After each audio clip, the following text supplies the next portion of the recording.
A lot of you probably remember this video I did, which is of the grinding, cutting, polishing of the large crystalline Ethiopian opal. And of course at the end we found that the polished stone wasn't nearly as good as the original chunk of rough. So here I'm going to show you how it looks now that it's been cut and polished after almost a year of sitting. First let's back up and take a quick look at what that finished opal looked like back in August of 2019 when I finished cutting it to refresh our memory.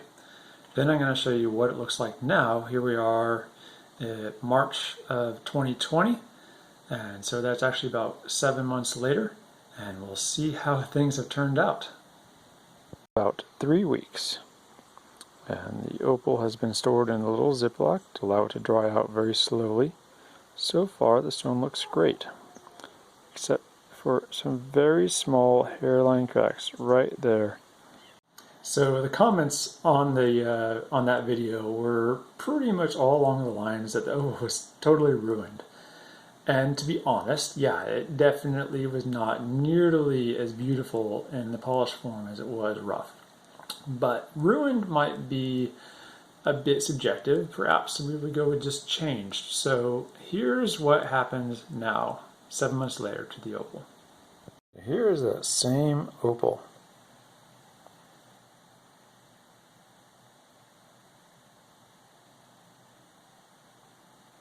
You can see a lattice work of cracks is formed. I think it looks a lot like crackle glass, like you see on old lamps, where they intentionally shatter the varnish. In some ways it's actually really quite pretty. Stone still feels very stable in the hand.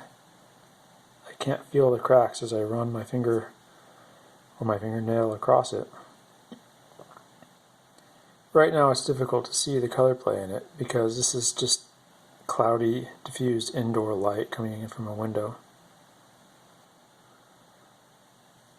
I'm not going to sell this piece because I think it makes a great specimen, kind of a reminder that when it comes to Ethiopian opals, there's two basic varieties. There's hydrophane and non-hydrophane, and more specifically there's specimen grade and non-specimen grade. This would be considered specimen grade because once removed from the water, not only does it lose a lot of its color play, but it also very quickly begins to crack. These cracks started forming in the stone no less than a few days after sitting out and starting to dry after the cutting process.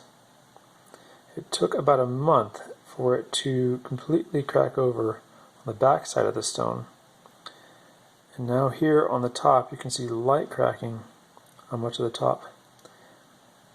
Now I could continue to cut this down smaller and smaller and smaller, and maybe eventually we would get to a size where no additional cracks would begin to form because the opal was small enough that as it lost its moisture and shrunk, it wouldn't create these cracks.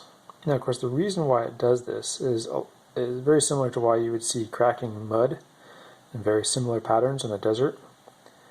When the mud dries out and it loses its moisture, the surface of the earth shrinks, breaks apart, leaving these very uniform cracks. And you can see that that is exactly what has happened to this stone.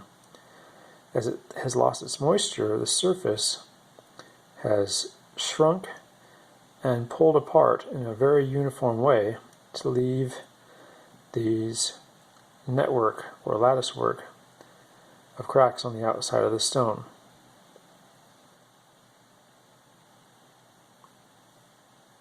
So just remember, when you're buying rough Ethiopian opal or cabbed Ethiopian opal, to ask the seller if it is a specimen grade stone needing to be kept in water or if it is stable.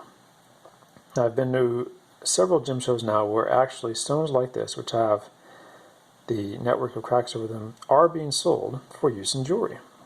And I got to admit, in its own way, this is a really pretty stone, And if I knew it was 100% stable, I might consider putting it in a pendant and maybe selling it. But since I don't, I just kind of prefer to keep it as a pocket rock. It sits on the corner of my desk as a little reminder. Thanks, everyone.